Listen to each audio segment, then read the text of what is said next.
va y aller. Prendre un cours de pilotage pour la boîte de vitesse et le double débrayage.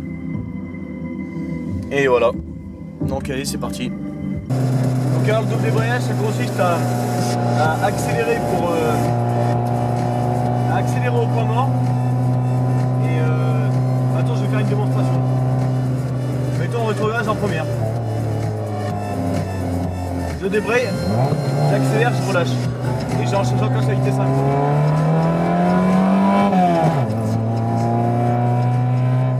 Bon, ce double débrayage, il était pas parfait. Alors on va faire un. Lui, il était bon, lui.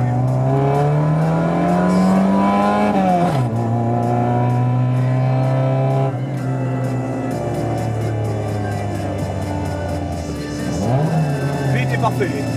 Donc j'accélère, je débraye et j'enclenche rapidement une fois que je suis au bon régime moteur.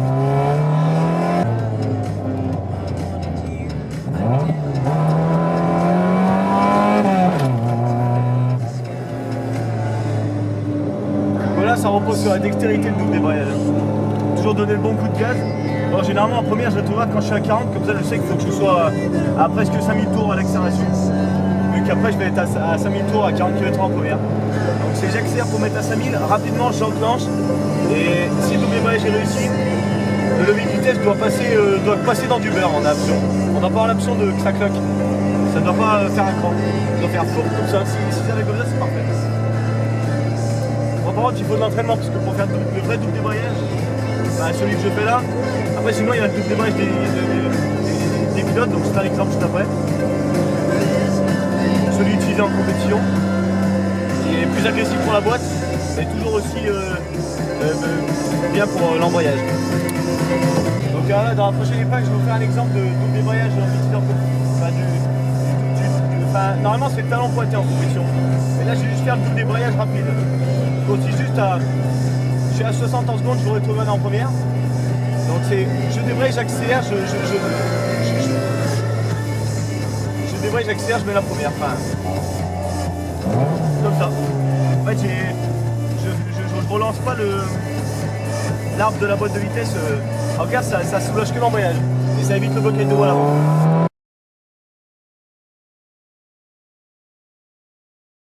Oh, c'est une boîte 4, je suis à 100 km/h là.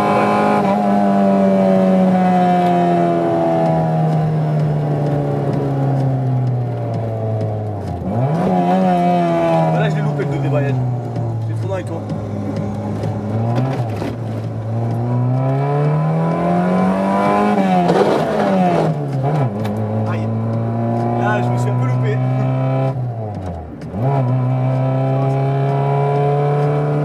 Ouais, ça faisait un peu 2 mois que j'avais pas charclé un rapport. Bon, ça fait un peu chier quand ça arrive. Mais bon.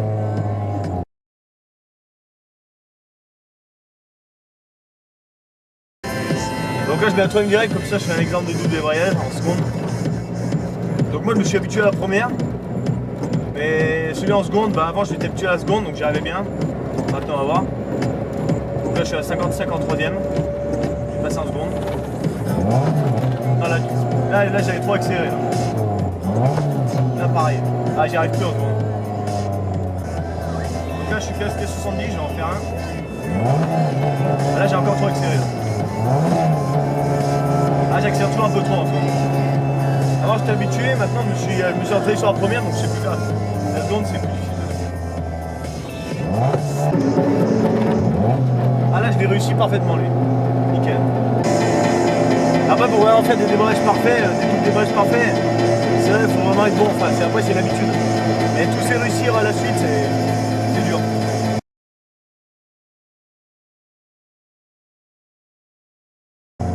Après pour la fin je vais vous montrer le passage de la marche arrière. Donc comment bien passer sa marche arrière quand ça passe pas par exemple. Là ça passe pas là. Donc là je relâche doucement mon embrayage jusqu'à que ça prenne et dès que ça prend, voilà, ça s'enclenche. Bon voilà, maintenant je peux pas faire d'autres leçons franchement. Bon le son il venait de ce bijou, de cet auditorium on va dire.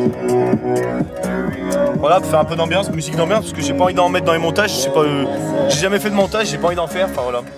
Donc voilà, vous savez tout sur le double débrayage. Bon, en seconde, je le fais pas parfaitement, hein. J'en ai réussi un ou deux. Mais en première, vous avez vu que je gère. Hein. Après, je me suis loupé sur le passé de la seconde, ça c'est... Voilà, ça arrive. Et ça arrive quand je filme, bien sûr. pas quand, enfin bon. Bon allez, bah...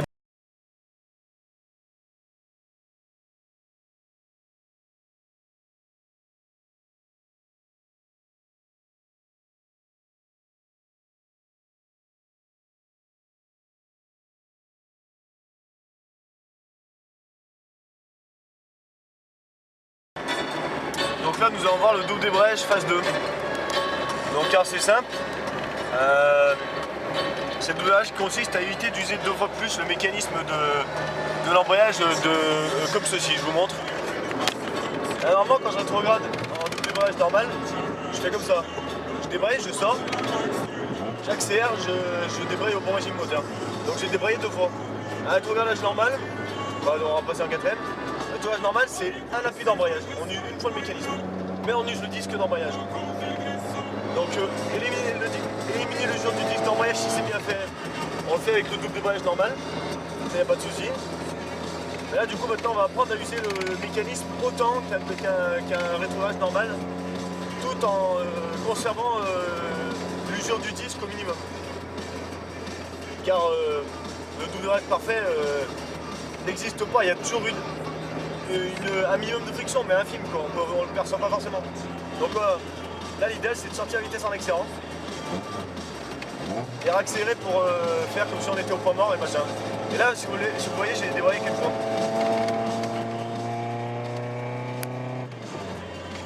Alors on va faire la chose en quatrième. Enfin, voilà. J'espère que ça vous aura été utile. Bon, il y a aussi ce manomètre là qui a changé depuis. Manomètre air essence. J'ai le système RHP aussi sur la voiture qui commence à faire ses effets. Je commence à tourner pas mal quoi. Voilà, je suis en décélération donc ça varie un peu, ça part en couille. Donc voilà, à la prochaine pour une autre vidéo.